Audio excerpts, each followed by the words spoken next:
तो welcome students. आप इसमें डॉक्टर त्रिपाठी सर के साथ हैं और एजुकेशन सेमेस्टर फिफ्थ के पॉइंट चल रहा है। और मैं आज आपको बुद्धि के बारे में बताऊंगा। बहुत इंपॉर्टेंट चीज़ होती है बुद्धि।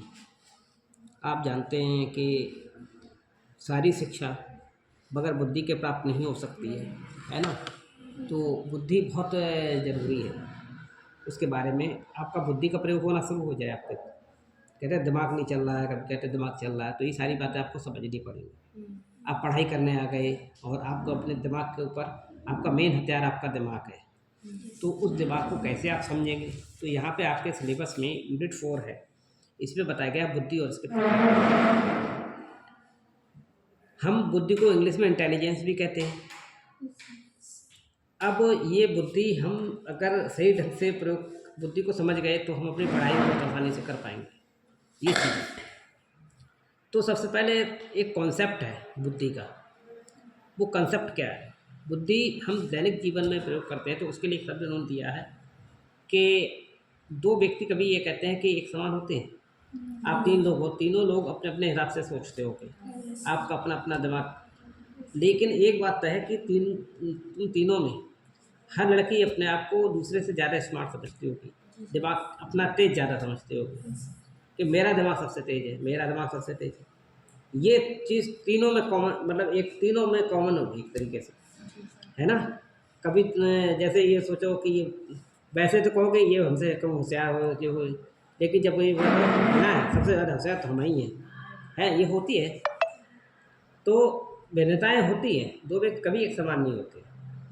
तीव्र बुद्धि की व्यक्ति भिन्नता के कारण कोई भी दो व्यक्ति क्या होंगे, कोई मंद बुद्धि होगा या कोई तीव्र बुद्धि होगा।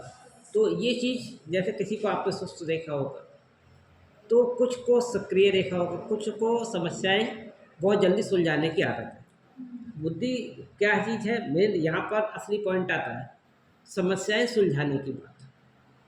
आपके पास ज़िंदगी में समस्याओं के अलावा कुछ नहीं। जो भी आप काम करने चलते हैं वो एक क्वेश्चन है। आप इस चीज़ को बहुत गहराई से देखने की कोशिश करोगे कि हर बात एक क्वेश्चन है, ज़िंदगी का हर पल एक क्वेश्चन है। जैसे कि मुझे अगले पल जिंदा रहना है, तो एक क्वेश्चन ये है कि मैं उसके लिए क्या चीज़ ज़रूरत है, तो तुम कहोगे श्वास की ज़रूरत है।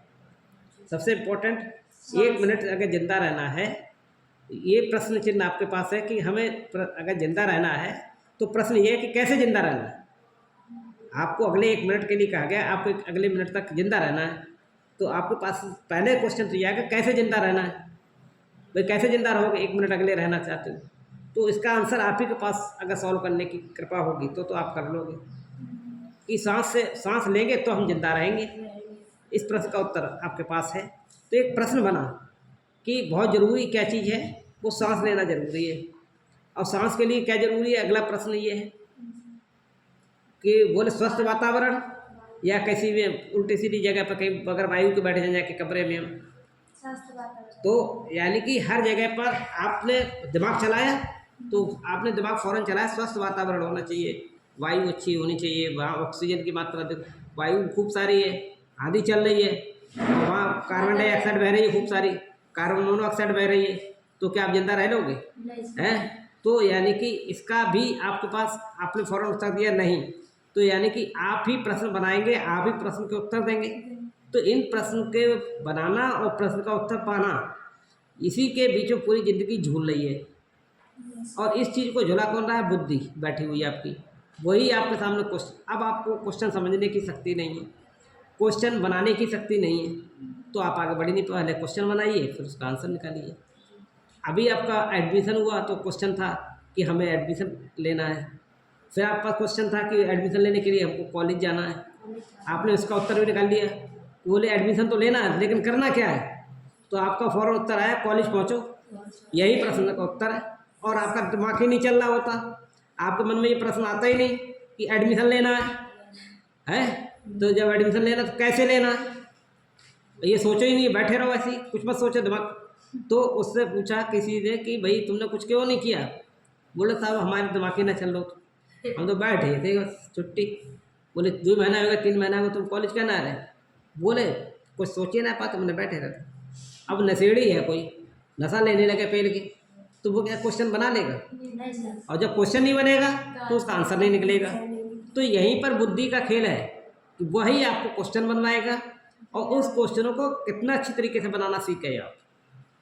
और आंसर, स्किल ऑफ क्वेश्चनिंग और आंसर ऑफ क्वेश्चनिंग, दोनों चीज़ें जब आपके अंदर हैं तब आप बुद्धि का सदुपयोग कर सकते हैं, तब बुद्धि का काम अच्छा चलेगा। तो सर्वमान्य सत्य है कि बुद्धिमान व्यक्ति को जीवन के प्रत्येक क्षेत्र में सफलता मिलती है। सभी लोग कहते हैं कि अगर बुद्धिमान व्यक्ति बन जाता है तो उसको हर जगह सफलता मिलती है। जैसे अपने बजरंगबली भगवान को कहते हैं कि कितने राक्षस आए, कभी कुछ भी आता, किसी भी तरीके की बातचीत होती, कहीं कुछ होता है तो नेरे प्रकरण उनके दिखाते हैं, है ना। तो पुराणों में भी देखा, सब जगह उन्होंने क्या किया, लंका पे भी आक्रमण किया, पहुँचे, पार गए समुद्र, वहाँ राक्षसियाँ मिली, सब तरीके के लोग मिले, राक्षस मिले, रावण मिला, सब कुछ मिला। तो उन्होंने क्या किया, वो उस उनका विवेक इतना तेज था, वो तथ्यों को फैक्ट, पूरे फैक्ट्स को सामने रखते थे हैं, और उसके बाद विवेक चलाते थे अपना, उस विवेक से उनके पास आंसर होता था। प्रश्न का उत्तर वो निकाल दिया करते थे। अगर प्रश्न का उत्तर नहीं होता तो क्या वो सफलता पाते? उन्होंने हर क्वेश्चन को पार सॉल्व किया। तो आपको भी क्या करना होगा, तभी वो बुद्धिमान कहलाए। तो अब आपको कैसे बुद्धिमान बनना है, तो आपको टारगेट ये होना चाहिए कि मेरे को हर प्रश्न का उत्तर सही करना है, मुझे प्रश्न भी बनाना आना चाहिए और उसका उत्तर भी देना आना चाहिए। और ऐसे ही अगर आपके सामने आ गया सब चीज़ को सॉल्व करने की क्षमता, तो क्वेश्चन जब आप पेपर दोगे जाके तो वहाँ भी आपके पास आएगा क्या, क्वेश्चन ही तो आएंगे। और क्वेश्चन आपको बनाना आता था, उसका आंसर देना भी आता था। तो आपके पास पेपर आया और आपके पास क्वेश्चन पेपर, उसमें क्वेश्चन ही तो होंगे केवल, तो क्वेश्चन में तो आप माहिर हैं, तो उसका उत्तर भी देने में माहिर हो जाएंगे, तो आप तो पास हो जाओगे। तो ये चीज़ जो है, तब इसका मतलब पास हो गए। सफलता हम लोग किससे तय करते हैं, अपने रिजल्ट से। अब आके आता है कि बुद्धि एक परिकल्पनात्मक शक्ति है और बुद्धि को प्रत्यक्ष रूप से हम नहीं देख सकते। एक हम अपनी परिकल्पना बना लेते हैं, धारणा बना लेते हैं, एक तरीके से वही मजबूत होती चली जाती है कि ऐसा है और ये स्टेप है, ये स्टेप है। बुद्धि सामने हम लोग देखते नहीं, अपना वही प्रश्न बनाना, उसी का उत्तर देना, उसी वो एक परिकल्पना बन जाती है और उसी से हमारी धारणा तैयार होती है, मजबूत होती है कि हाँ ये बात सही है, लॉजिक हमारा सही है।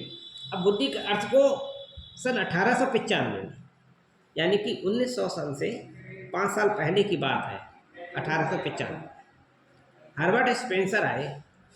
कौन आए? Herbert Spencer. वो आए और उन्होंने, हर्बर्ट स्पेंसर को याद रखना है कि बुद्धि आपकी हर जगह प्रयोग होती है। वर्ड की जगह बट याद रखना है, हर जगह वर्ड को यूज करते हो तो कहो हर बट। किससे संबंधित है? बुद्धि। बुद्धि हमारी हर समय चलती है, तो ये शब्द आपको याद बना रहेगा। तो ये चीज़ 1895 की बात है, यानी कि मैंने कहा 1900 से 5 साल पहले, ठीक। जैसे आप 19वीं साल में आ गए तो उससे 5 साल पहले घटना, या अब यहाँ पे 1900 की बात हो रही है, उससे 5 कम 1895 सन आपको याद बनी रहेगी। और हर्बर्ट नाम याद बना रहेगा, और स्पेंसर, यहाँ पे सस्पेंसर की सस्पेंस नहीं है आपके पास, स्पेंसर है, ठीक है। ऐसे एक लॉजिक बना करके दिमाग में कनेक्टिविटी बना के सर ने ऐसे ऐसे समझाया, उसको तुम याद करने की कोशिश करोगे। तो ये आप, हर्बर्ट स्पेंसर ने सबसे पहले बुद्धि को बताया उन्होंने 1895 में। इस शब्द का प्रयोग करने वाले वही है। अब बुद्धि क्या है, इस पर बहुत सारे मतभेद सामने आए। सन 1910 में अंग्रेज एक जो थे, उनके मनोवैज्ञानिक, उनकी सभा हुई और 1923 में विश्व में मनोवैज्ञानिकों के अंतर्राष्ट्रीय परिषद पर एक बात आई, जहाँ पर रॉस यानी कि वो ये कहने लगे कि ये निश्चित नहीं कर सकते कि बुद्धि में स्मृतियाँ, बहुत इंपॉर्टेंट चीज़ कही, रॉस आए, रॉस बोले कि ये निश्चित नहीं कर सकते हम बुद्धि में स्मृतियाँ जानते हैं, मेमोरीज। हमारे आपके दिमाग में क्या भरा हुआ है पिछला, आपको बहुत सारी चीज़ें छोटा बड़ा क्यों याद है, क्योंकि जब आपने पहले बहुत पढ़ा था तो उसकी मेमोरी आपके दिमाग में भरी हुई है, स्मृतियाँ भरी हुई हैं। कभी कभी अब कुछ लोग इस जन्म में बहुत अच्छे लगते हैं हमको, है, कुछ लोगों को देख के इसी जन्म में बहुत जलन लगती है। इसके पीछे क्या है, पिछले जन्म की स्मृतियाँ भी हमारे साथ हैं। तो क्या होता है कि कि उन्होंने हमारे संग में अच्छा नहीं किया था, तो अब उस समय तो कुछ कर नहीं पाए, हम टपक गए। तो इस जन्म में आए तो उसका वो क्रूरता वाली स्मृतियाँ जो थी हमारे दिमाग में नहीं, तो वो कितना भी अच्छा करता रहे हमें खुंदकी चली रहेगी है।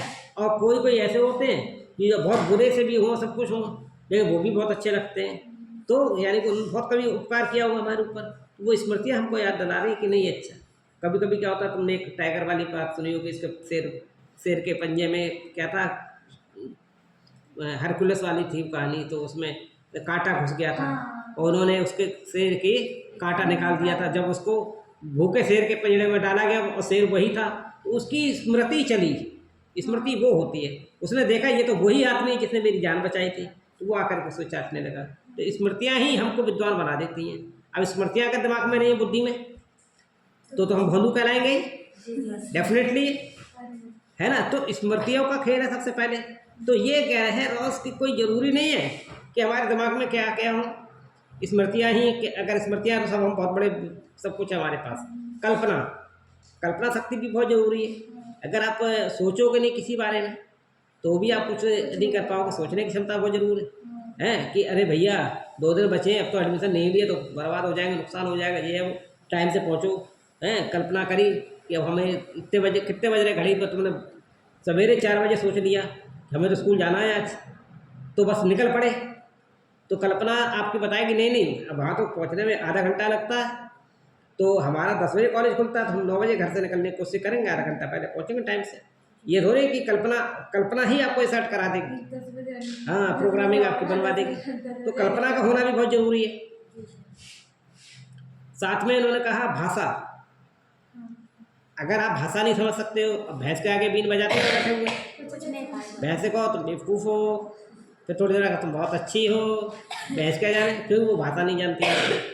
ऐसे ही अगर आपको हिंदी बहुत अच्छी आती है, अंग्रेजी में पढ़ाने लगे, हम उर्दू में पढ़ाने लगे है, तो आपकी समझ में नहीं आएगा। तो भाषा का भी यानी कि बुद्धि भाषा के साथ भी चलती है। आपकी भाषा होगी तो बुद्धि उसे पकड़ेगी। फिर भाषा के साथ अवधान, कंसंट्रेशन, एकाग्रता अगर नहीं है, जैसे इस वक्त हम आपको पढ़ा रहे हैं बुद्धि के बारे में, तो आपकी एकाग्रता बनी हुई है, आपको अच्छा लग रहा है ना, कोई तकलीफ तो नहीं है माइंड में। और जब बहुत अच्छा लगता रहे कोई चीज़, आज आप वो चीज़ जानने की कोशिश कर रहे हो जो वास्तव में आपको ज़िंदगी में जाननी चाहिए। जब जो आपका मेन इंजन है उसमें कभी ग्रीसिंग हुई नहीं, तो क्या होगा, तुमने देखा हो शटर होता है, चैनल होता है, उसमें अगर ग्रीसिंग ना करो तो जंग लग जाती है। तो आवाज़ आपकी क्या हो रही है, आपके माइंड की ग्रीसिंग हो रही है एक तरीके से, है।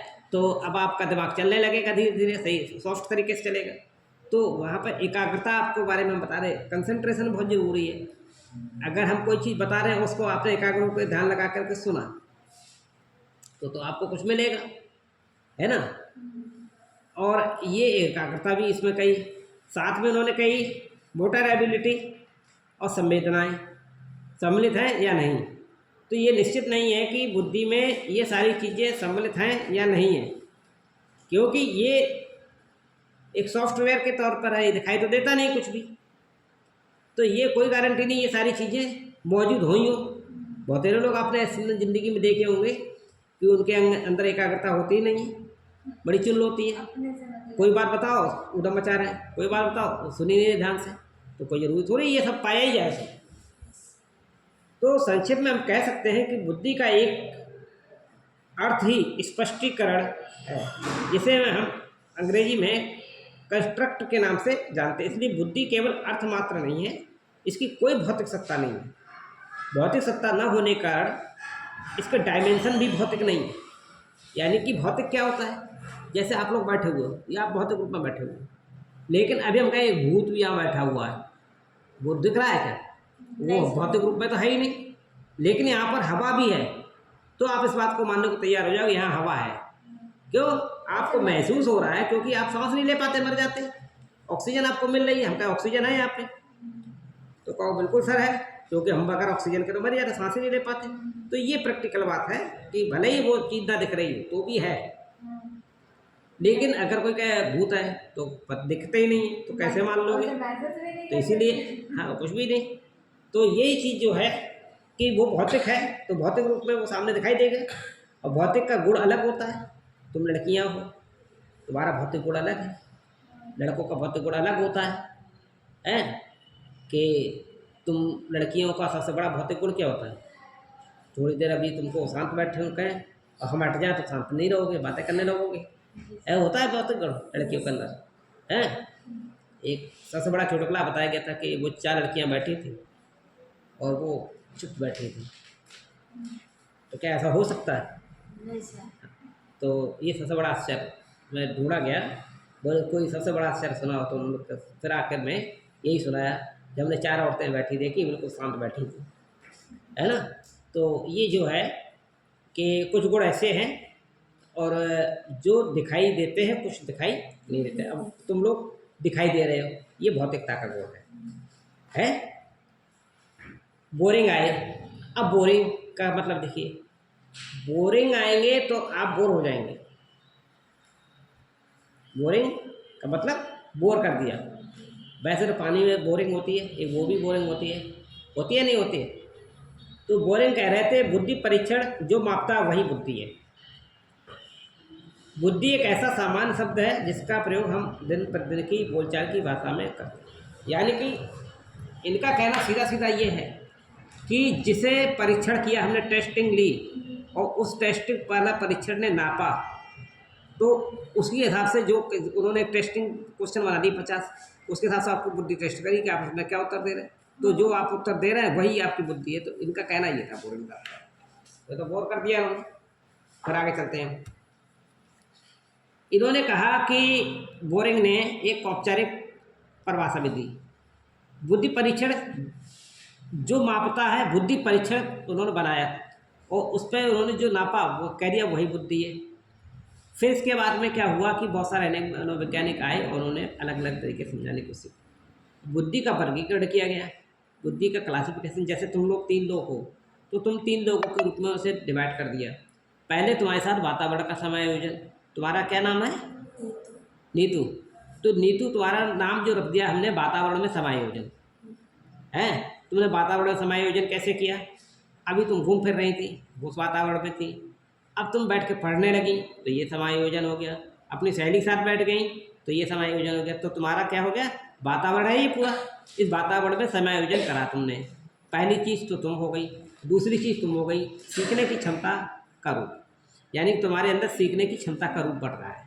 तुम यहाँ बैठी हो तो मैं जो बताने की कोशिश कर रहा हूँ उसे सीखने की कोशिश कर रहे हो। सीखना क्या होता है कि अब जब किसी से कोई बातचीत करोगे तो तुम्हारे व्यवहार में परिवर्तन होगा।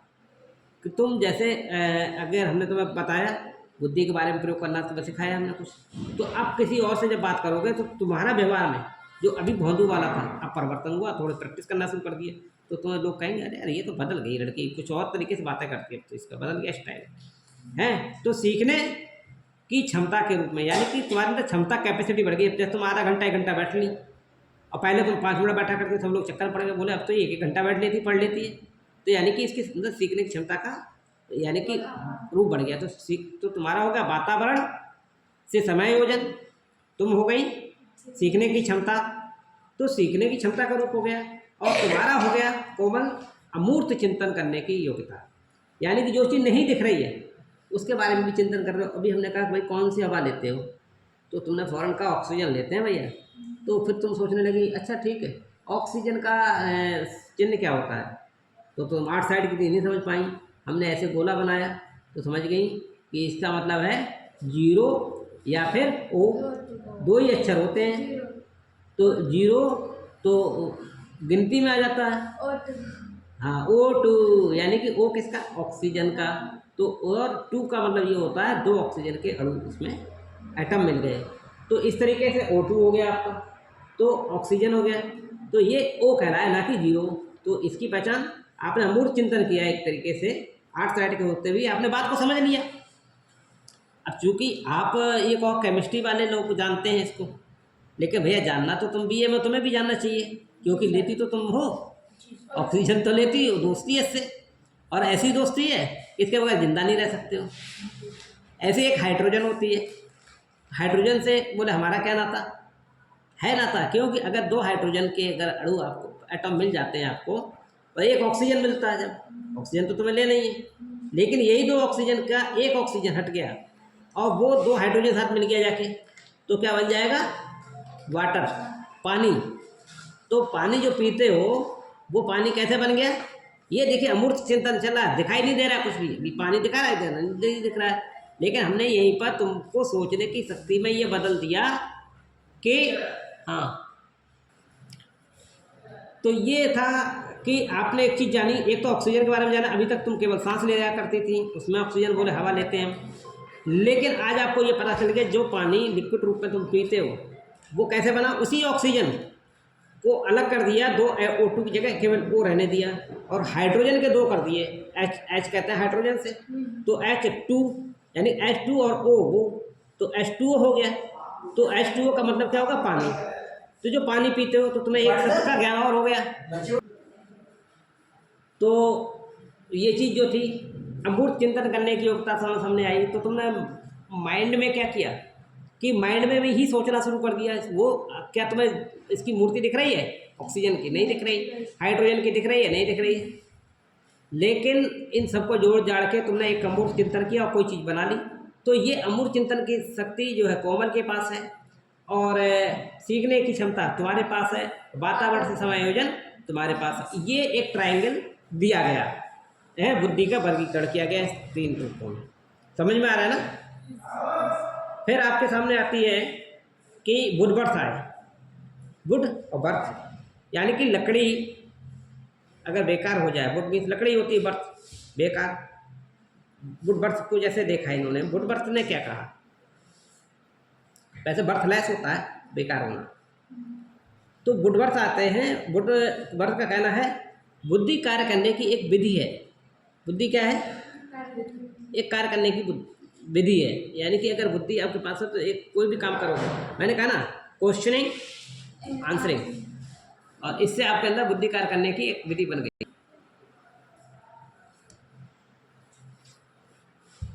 और एक आए टर्मन। ये बुद्धि के संबंध में 4 परिभाषाएं अच्छी हैं। एक वुड बर्थ ने क्या कहा? बुद्धि कार्य करने की एक विधि है। ये मनोवैज्ञानिक है, ये बहुत अच्छी बात बताते हैं।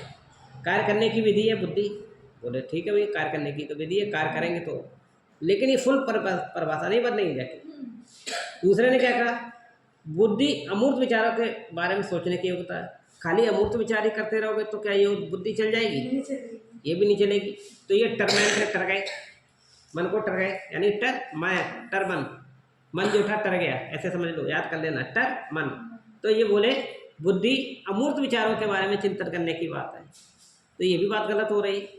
फिर आते हैं रॉस, शायद आपको रास आ जाए हैं बात हमारी। नवीन परिभाषा से चेतन अनुकूलन ही बुद्धि है। एक नवीन परिभाषा आई और उन्होंने कहा नवीन परिभाषा से आपने हर चीज़ की नवीन बात निकालनी शुरू करी, कोई पुरानी हो उसमें कुछ नया नई परिभाषा बनाई, उससे आपने अनुकूलता की, यानी आपके अंदर जो है चेतना है। Incoming call from Khan by student